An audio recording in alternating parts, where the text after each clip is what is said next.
जय श्री गणपति महाराज। जय माता दी। जय महादेव। माता के जागरण की लोकप्रसिद्ध कथा, तारा रानी और ध्यानु भक्त की कथा।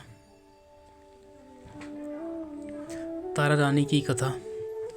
माता के जगराते में महारानी तारा देवी की कथा कहने व सुनने की परंपरा प्राचीन काल से चली आई है। बिना इस कथा के जागरण को संपूर्ण नहीं माना जाता। यद्यपि पुराणों या ऐतिहासिक पुस्तकों में इसका कोई उल्लेख नहीं है, तथापि माता के प्रत्येक जागरण में इसको सम्मिलित करने का परंपरागत विधान है। कथा इस प्रकार है। महाराज दक्ष की दो पुत्रियों तारा देवी एवं रुक्मन भगवती दुर्गा जी की भक्ति में अटूट विश्वास रखती थी। एकादशी का व्रत किया करती थी तथा माता के जागरण में प्रेम के साथ कीर्तन एवं आत्म कथा सुना करती थी। एकादशी के दिन एक बार भूल से छोटी बहन रुक्मन ने मांसाहार कर लिया। जब तारा देवी को पता लगा तो उसे रुक्मन पर बड़ा क्रोध आया और बोली, तू है तो मेरी बहन, परंतु मनुष्य देख पाकर भी तूने नीच योनि के प्राणी जैसा कर्म किया है। तू तो छिपकली बनने योग्य है। बड़ी बहन के मुख से निकले शब्दों को रुक्मन ने शिरोधार्य कर लिया और साथ ही प्रायश्चित का उपाय पूछा। तारा ने कहा, त्याग और परोपकार से सब पाप छूट जाते हैं। दूसरे जन्म में तारा देवी इंद्रलोक की अप्सरा बनी और छोटी बहन रुक्मन छिपकली की योनि में प्रायश्चित का अवसर ढूंढने लगी। द्वापर युग में जब पांडवों ने अश्वमेघ यज्ञ किया, तब उन्होंने दूत भेजकर दुर्वासा ऋषि सहित 33 करोड़ देवताओं को निमंत्रण दिया। जब दूत दुर्वासा ऋषि के स्थान पर निमंत्रण लेकर गया तो दुर्वासा ऋषि बोले, यदि 33 करोड़ देवता उसमें भाग लेंगे तो मैं उसमें सम्मिलित नहीं हो सकता। दूत 33 करोड़ देवताओं को निमंत्रण देकर वापस पहुंचा और दुर्वासा ऋषि का वृत्तांत पांडवों को सुनाया कि वे सब देवताओं को बुलाने पर नहीं आवेंगे। यज्ञ आरंभ हुआ। 33 करोड़ देवता यज्ञ में भाग लेने आए। उन्होंने दुर्वासा ऋषि जी को न देखकर पांडवों से पूछा कि ऋषि को क्यों नहीं बुलवाया। इस पर पांडवों ने नम्रता सहित उत्तर दिया कि उन्हें निमंत्रण भेजा था, परंतु वे अहंकार के कारण नहीं आए। यज्ञ में भोजन हवन आदि निर्विघ्न समाप्त हुए। तत्पश्चात भोजन के लिए भंडारे की तैयारी होने लगी। दुर्वासा ऋषि ने जब देखा कि पांडवों ने उनकी उपेक्षा कर दी है तो उन्होंने अत्यंत क्रोध करके पक्षी का रूप धारण किया और चोंच में सर्प लेकर भंडारे में फेंक दिया, जिसका किसी को पता न चला। वह सर्प खीर की कढ़ाई में गिरकर छिप गया। एक छिपकली जो पिछले जन्म में तारा देवी की छोटी बहन थी तथा बहन के शब्दों को शिरोधार्य कर इस जन्म में छिपकली बनी, सर्प का भंडारे में गिरना देख रही थी। उसे त्याग व परोपकार की शिक्षा अब तक याद थी। वह भंडार घर की दीवार पर चिपकी समय की प्रतीक्षा करती रही। कई लोगों के प्राण बचाने हेतु उसने प्राण न्यौछावर कर देने का मन ही मन निश्चय किया। जब खीर भंडारे में दी जाने वाली थी तो सबकी आंखों के सामने वह छिपकली दीवार से कूदकर कढ़ाई में जा गिरी। निदान लोग छिपकली को बुरा भला कहते हुए खीर की कढ़ाई को खाली करने लगे। उस समय उन्होंने उसमें मरे हुए एक सांप को देखा। अब सबको मालूम हुआ कि छिपकली ने अपने प्राण देकर उन सबके प्राणों की रक्षा की है। इस प्रकार उपस्थित सभी सज्जनों और देवताओं ने उस छिपकली के लिए प्रार्थना की कि उसे सब योनियों में उत्तम मनुष्य जन्म प्राप्त हो तथा अंत में वह मोक्ष को प्राप्त करे। तीसरे जन्म में वह छिपकली राजा सर्पऋषि के घर कन्या बनी। दूसरी बहन तारा देवी ने फिर मनुष्य जन्म लेकर तारामती नाम से अयोध्या के प्रतापी राजा हरिश्चंद्र के साथ विवाह किया। राजा सर्पऋषि ने ज्योतिषियों से कन्या की कुंडली बनवाई। ज्योतिषियों ने राजा को बताया कि कन्या राजा के लिए हानिकारक सिद्ध होगी, शकुन ठीक नहीं है, अतः आप इसे मरवा दीजिए। राजा बोले, लड़की को मारना बहुत बड़ा पाप है, मैं उस पाप का भागी नहीं बन सकता। तब ज्योतिषियों ने विचार करके राय दी कि हे राजन, आप एक लकड़ी के संदूक में ऊपर से सोना चांदी आदि जड़वा दें, फिर उस संदूक के भीतर लड़की को बंद करके नदी में प्रवाहित कर दीजिए।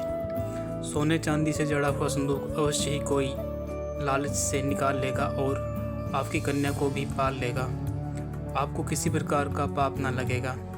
ऐसा ही किया गया और नदी में बहता हुआ संदूक काशी के समीप एक भंगी को दिखाई दिया। वह संदूक को नदी से बाहर निकाल लाया। उसने जब खोला तो सोने चांदी के अतिरिक्त अत्यंत रूपवान कन्या दिखाई दी। उस भंगी की कोई संतान नहीं थी। जब उसने अपनी पत्नी को वह कन्या लाकर दी तो पत्नी की प्रसन्नता का ठिकाना ना रहा। उसने अपनी संतान के समान ही बच्ची को छाती से लगा लिया। भगवती की कृपा से उसके स्तनों में दूध उतर आया। पति पत्नी दोनों ने प्रेम से कन्या का नाम रुक्को रख दिया।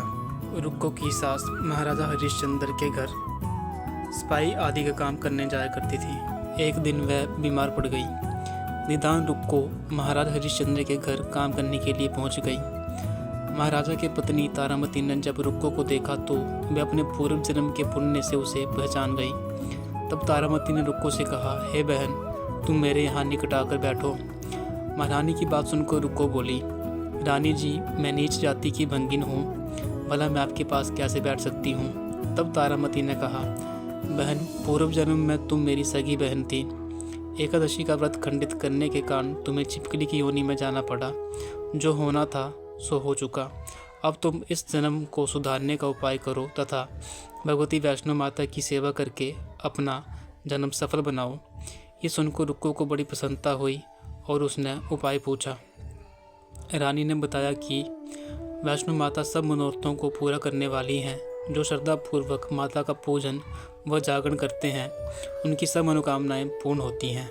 रुक्को ने प्रसन्न होकर माता की विनती करते हुए कहा, हे माता, यदि आपकी कृपा से मुझे एक पुत्र प्राप्त हो जाए तो मैं भी आपका पूजन व जागरण करवाऊंगी। माता ने प्रार्थना को स्वीकार कर लिया। फलस्वरूप 10वें महीने उसके गर्भ से एक अत्यंत सुंदर बालक ने जन्म लिया। परंतु दुर्भाग्यवश रुक्को को माता का पूजन जागरण कराने का ध्यान ही न रहा। परिणाम ये हुआ कि जब वह बालक 5 वर्ष का हुआ तो एक दिन उसे माता अर्थात चेचक निकल आई। रुक्को दुखी होकर अपने पूर्व जन्म की बहन तारामती के पास आई और बच्चे की बीमारी का सब वृतांत कह सुनाया। तब तारामती ने कहा, तू जरा ध्यान करके देख कि तुझसे माता के पूजन में कोई भूल तो नहीं हुई। इस पर रुक्को को 6 वर्ष पहले की बात का ध्यान आ गया और उसने अपराध स्वीकार कर लिया। उसने फिर मन में निश्चय किया कि बच्चे को आराम आने पर जागरण अवश्य करवाएगी। भगवती की कृपा से बच्चा दूसरे दिन ही ठीक हो गया। तब रुक्को ने देवी के मंदिर में जाकर पंडित से कहा कि मुझे अपने घर माता का जागरण करना है, अतः आप मंगलवार को मेरे घर पधार कर किताब करें। पंडित जी बोले, अरे रुक्को, तू यहीं 5 रुपये दे जा, हम तेरे नाम से मंदिर में ही जागरण करवा देंगे। तू नीच जाति की स्त्री है, इसलिए हम तेरे घर में जाकर देवी का जागरण नहीं कर सकते। रुक्को ने कहा, हे पंडित जी, माता के दरबार में तो ऊंच नीच का कोई विचार नहीं होता। वह तो सब भक्तों पर समान रूप से कृपा करती हैं, अतः आपको कोई ऐतराज नहीं होना चाहिए। इस पर पंडितों ने आपस में विचार करके कहा कि यदि महारानी तारामती तुम्हारे जागरण में पधारें तब तो हम भी स्वीकार कर लेंगे। ये सुनकर रुक्को महारानी के पास गई और सब वृतांत क्या सुनाया। तारामती ने जागरण में सम्मिलित होना स्वीकार कर लिया। जिस समय रुक्को पंडितों से ये कहने गई कि महारानी जी जागरण में आवेंगी, उस समय सैन नाई ने सुन लिया और उसने महाराजा हरिश्चंद्र को जाकर सूचना दी। राजा ने सैन नाई से सब बात सुनकर कहा कि तेरी बात झूठी है, महारानी भंगियों के घर जागरण में नहीं जा सकती। फिर भी परीक्षा लेने के लिए उसने रात को अपनी उंगली पर थोड़ा सा चीरा लगा लिया जिससे नींद न आवे। रानी तारामती ने जब देखा कि जागरण का समय हो रहा है परंतु महाराज को नींद नहीं आ रही है तो उसने माता वैष्णो देवी से मन ही मन प्रार्थना की कि हे माता, आप किसी उपाय से राजा को सुला दें ताकि मैं जागरण में सम्मिलित हो सकूं। तब राजा को नींद आ गई तो तारामती रोशनदान से रस्सा बांधकर महल से उतरी और रुक्को के घर जा पहुंची। उस समय जल्दी के कारण रानी के हाथ से रेशमी रुमाल तथा पाँव का एक कंगन रास्ते में ही गिर पड़ा। उधर थोड़ी देर बाद राजा हरिश्चंद्र की नींद खुल गई। तब वह भी रानी का पता लगाने निकल पड़े। मार्ग में कंगन व रुमाल उन्होंने देखा और जागरण वाले स्थान पर जा पहुँचे। राजा ने दोनों चीज़ें रास्ते से उठाकर अपने पास रख ली और जहाँ जागरण हो रहा था वहाँ एक कोने में चुपचाप बैठकर सब दृश्य देखने लगा। जब जागरण समाप्त हुआ तो सबने माता की आरती व अरदास की। उसके बाद प्रसाद बांटा गया। रानी तारामती को जब प्रसाद मिला तो उसने झोली में रख लिया।